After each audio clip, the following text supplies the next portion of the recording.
Welcome, this is Tom Rush, Rush Reviews. Today we have for you the Kizer Doberman, and yeah, it's a pretty nice looking blade, this one. I bought this one just to check out another Kizer because I only had the one, so I thought, I'll get another one. I can do a review on this and put it to good use. This one has the G10 scales, which they've done a really excellent job on these. If you have a look, yeah, I really like those. They're beautifully curved and sculptured to your hand. I think they've done an excellent job there. So yeah, they're not slippery, they're not grippy, they're kind of somewhere in between. Actually, they've got a little bit of grip to them, not too bad at all. Look, I haven't had this one for all that long, and I haven't really given it all that much use because I ended up getting a bit carried away with my other one that my wife got me, which is the bow, Civivi bow, whereas this one is the Kizer Doberman, and I'll just give you a look at the size difference between those two. There you go, and as you can see, yeah, it's just a little guy, the bow, the Civivi bow, and the Doberman is definitely a bigger knife. I'd call it a medium-large, whereas the other ones are small. So yeah, having a look at this, you've got the blade shape being very almost like a spear point, but then it isn't really, but then it kind of is. You've got the beautiful long blade there, great for chopping up veggies, I would imagine. I haven't tried that yet, but we'll give it a go. So yeah, working away in the kitchen or whatnot, not ideal, but if you're camping or something, I reckon that would do the job pretty well. You have to give it a good clean after, but it's always a problem with folders. So yeah, look, it's got the thumb studs, which do an excellent job. I'll give you a look at that. There you go. It's on dual bearings, so it's got actually a circular washer in there that goes around the pivot, and it's got a dual row of bearings. So that's a little different. I hadn't seen that before. So that gives it, when you can see just on the yeah, just on the flipper there tab, it's very small. It's almost not there, but it's there enough with those dual bearings to be able to give you a very smooth flip with such a tiny amount of flipper sticking out there. I think that's pretty incredible. So yeah, you've got the thumb studs, which work just as well as the flipper. Maybe better for some people, just depends. Yeah, there you go. So in there, I mean, I will take this apart for you another day, but just wanted to give you a bit of a look at it. This isn't really a review, just a overview of it or preview. But yeah, it's definitely a pretty dreadful clip. It's just too tight, way too tight. Comes down to like a really fine. Sorry, just having trouble trying to get that in the lens there. But yeah, I'm not sure whether you can see it, but yeah, it gives me a lot of headaches. That just getting in and out of the pants, wants to grip on too tight. Of course, this is rough, textured, so it's not like it's going to tear a hole in your pants and your jeans or anything, or your cargos, but certainly not a great idea to make that extreme tightness in your pants so that you're struggling to get it out. It seems a little counterproductive, but anyway, once you do get it out, you can flip it out, and does that beautifully. Sharpness, yeah, look at that. That one's pretty used. Another one there, and let's see how we go there.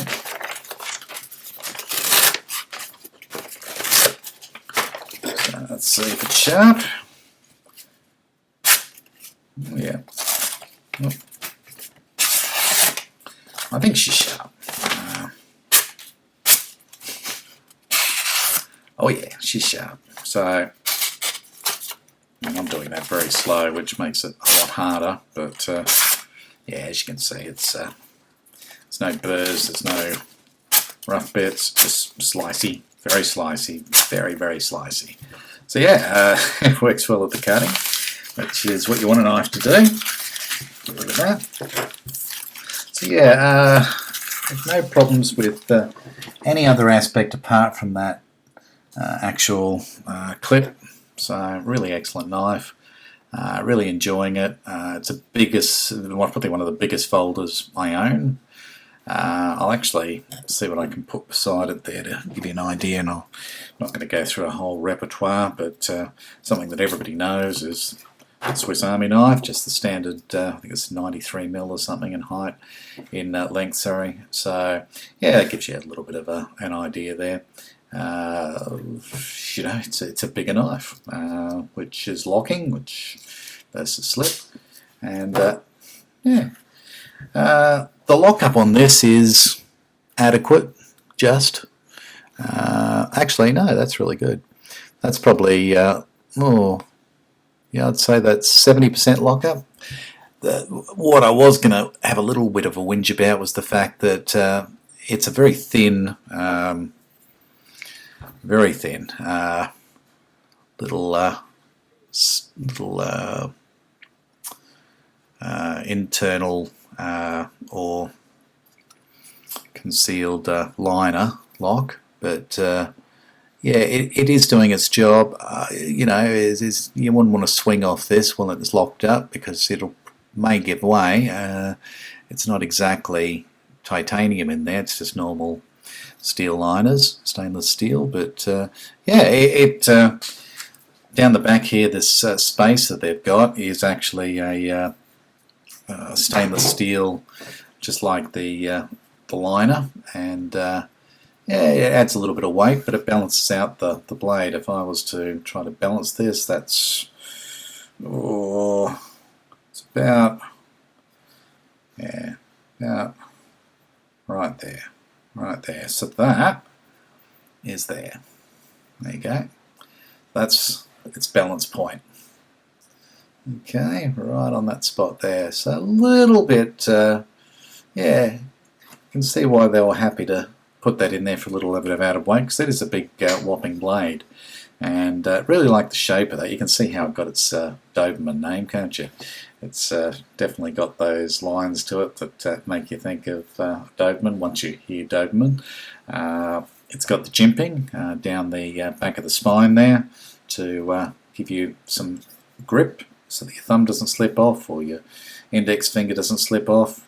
So really well done jimping. It's just enough grip to make it really nice to give you a bit of control, but not enough to start ripping into your thumb or index finger or anything like that. So yeah, I really like the design. It's the design of this one is, I couldn't find out really anything about them, but I'm sure there is something out there somewhere. I just couldn't find it. But Osho is the name of the design. I'll just see if I can zoom in a bit there. Yeah, Osho, I think he's done a really excellent job, apart from that clip. Won't keep banging on about that, but he's a little bit something that you would think that would be fairly easily fixed. But anyway, that's okay. We'll let him go with that. I think he's an awesome designer. He's done really, really well putting this one out, and so is Kizer. The Doberman is a relatively recent release, I'd say within the last 3-4 months, maybe 6. Inside that, it's 154 cm steel, which is one of my favourite steel blades. It's to make a knife. It's got good edge retention. It's got the good edge retention. It's got the quite a good, or so should I say, easy to sharpen steel. Always liked it. Kizer do an awesome job of the heat treat on it. So yeah, I couldn't be happier. I think this is going to get a lot of use down the track. Not so much immediately, but down the track. It does give you a bit of there's a sharpening choil in there too, which they've done a very good job on. Plenty of room for sharpening. It's not going to disappear too quickly on you, this one. The blade thickness, I think, is 2.8, but let me just have a quick check on that for you. And we'll see what it comes out to on the vernier. 3mm. Yeah, so you got 3mm. And weight on this one. Well, look. How do I do it all one-handed with this? 126 grams. So nice and light. What else can I tell you? It's got a thing back here, lanyard, lanyard spot at the back here that you can also use to. Anyway, you can put your, your paracord or whatever through there. It will fit. You'd have to. It's not a big gap, but once you flatten it out, you can slide it through to go in. So yeah, it's there you go. You'll be able to fit it through there.